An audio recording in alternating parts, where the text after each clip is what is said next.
What is it about private servers that I like so much that I don't play retail?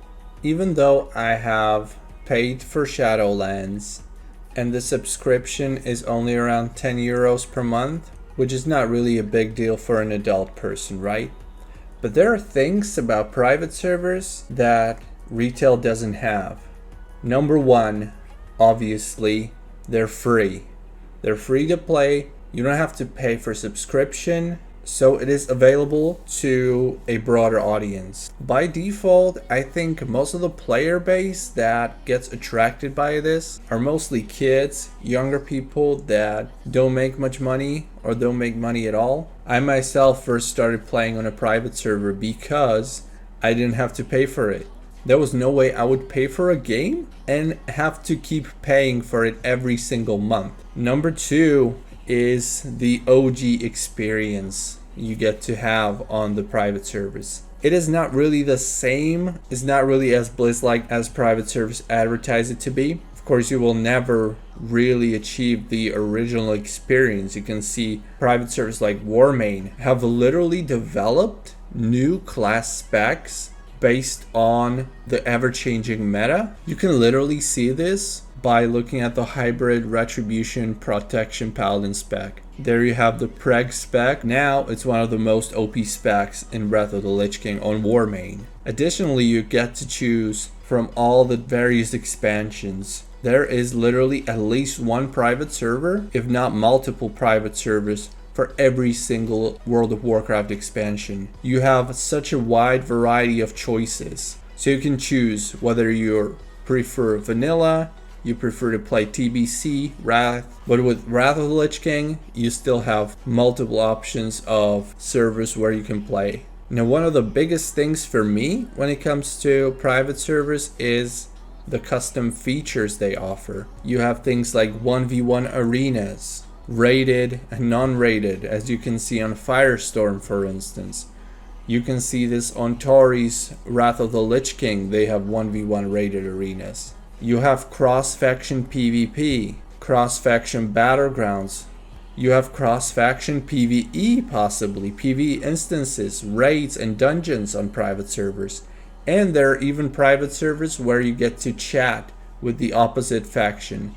You can literally whisper or say chat and talk to your friends over on Horde if you're playing Alliance, which is amazing. For me, I've never seen a reason why you would have no option of playing with your friend just because you would play a different faction. You would like a different race. Another custom feature that I really love on private servers is dual cooldown reset. So if you challenge somebody to duel you, you get to reset all of your cooldowns instantly. So you don't have to wait until you are fully prepared to duel again. Also, dueling zones. Zones dedicated to PvP players that are looking for opponents to duel with. Then we have solo queue. Solo queue for 3v3 arenas are very popular on Warcraft. We have arena spectator, where we can watch live games of other players when we don't feel like playing or we don't have our arena partner ready. Also, arena spectator that works so that you can watch previously played games of some of the top teams, for instance. Of course, we have an entire donate system on most of these private servers. That's how they make majority of their money. You can get mounts, transmog, pets, all this kind of stuff, usually cosmetic. You can get mounts like Swift's Lion Tiger and stuff like that, which are no longer obtainable in the game, but you can purchase them on the donate shop. Of course, there are servers like Warcraft, pretty much hated for the fact that they are selling best in slot gear on their shop. Character auction, where you get to buy, sell, and trade characters, having the opportunity to play any class, any spec you feel like, without necessarily having to level up again or gear it up again and do all those things over again. Another thing that you can see on private servers and not so much on retail are various events and competitions. You have game masters or event masters on some servers that make these events for players to have fun. Events like World PvP, Assault on the Cities, various jumping games, PvP 1v1, 2v2 events, hide and seek events, you name it. We used to have this on Firestorm pretty regularly, events like this, where you would play a totally different content, you would just have fun, and you could also win some mounts or pets. So that was I really loved that so much. The world in World of Warcraft feels more alive because with retail, you have all this sharding and phasing, and that means you're never really able to see all people around you because you're all in a different phase. And this again doesn't count for every private server, but on many private servers, you can still see all the people around you because they can handle it. The world feels much more alive, and that's what MMORPG is all about, is about other people, seeing them and being able to interact with them. One of the things I really hate about retail, and it's one of the biggest deals when it comes to me not wanting to play on retail, is all those botting issues as well as selling carries for real money. I'm sure you've heard about this over and over again. You open up the LFG tool and all you see is selling carries. There's usually a lot better communication on private servers. You can get to talk to game masters a lot easier. Like when I tried to write a ticket for game masters in retail, there was literally such a long lasting process to even be able to submit the ticket. I quit halfway through. It was just not worth it.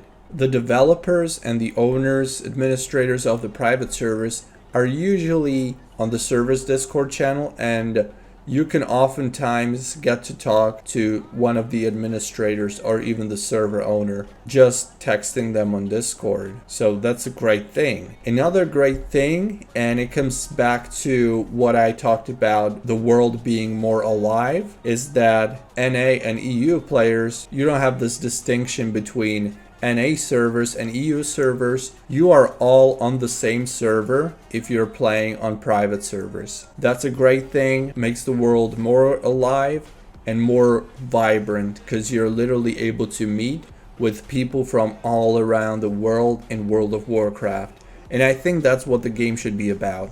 Private servers are oftentimes slower paced. What that means is that the content release is usually slower or much slower than it was on retail. This way you're able to play alts easily, you're able to catch up much easier, you don't have to constantly worry about grinding your new gear. You can take some time off, come back to the game and find out that the same season is still running and you still have decent gear to progress and be competitive. For those of you that say, oh, you don't want bugs, go play on retail. Well, there's news for you. Retail also has its bugs. It's a game and it will always have issues. Like, look at some of the launches of some of the expansions. The servers would keep crashing. You would be waiting in long queues to get in the game. You find some glitches here and there with spells or quests. It's really very similar to some of the more quality private servers when you compare it. It's not really, oh, go retail, you will not encounter a single bug in your life. It's not the case. So even though there are many points, and I could talk more in depth about these, why I love private servers, I still like something about retail, and I know there are many things that are great about retail WoW. For me, overall, it just doesn't provide as much of a benefit compared to private servers. Like, there's so many good things about private servers that it doesn't really make me want to play on retail. And again, had retail been free, that would be a big deal. I would probably play there a lot more often. Had retail had character auction, I would honestly probably play on retail most of the time. Okay, let's be honest, like even the few points having been changed to the retail's favor might have made me play on retail more. Of course, you have to realize that all these points that I talked about, it's like a mix of the best that I've experienced on multiple private servers. There's no perfect private server, and everybody loves something else about private servers. Like something that I see as a bonus and a benefit to a private server, somebody else may see it like a complete no-no and would never play there because of that single custom feature that I love. They just hate it and could never play there because of that. It's not as clear cut. There are hundreds of private servers and probably at least 5 to 10 private servers that are really, really good, and probably at least 3 to 5 private servers that I would like to play on but can't make the final decision. So I keep jumping from one to another. And we are comparing all these servers to retail. There's definitely a lot of great things about retail, and I don't say I would never play on retail because I do. I haven't played there since summer, so it's been half year back the last time I've played on retail. But there's still things that are tempting about it, and definitely for the future there is a chance I would play retail more actively. But for now I'm comfortable on private servers, and I think they give me most of what I want from the game, so I'm not really that inclined to playing retail. But again, with the upcoming Wrath of the Lich King Classic, definitely a choice for me to play there. This video was focused mainly on the pros of private servers, and you can let me know your opinion about private servers, about retail, what server you like to play on, and why is it that you play on that specific private server. Let me know, I'm curious.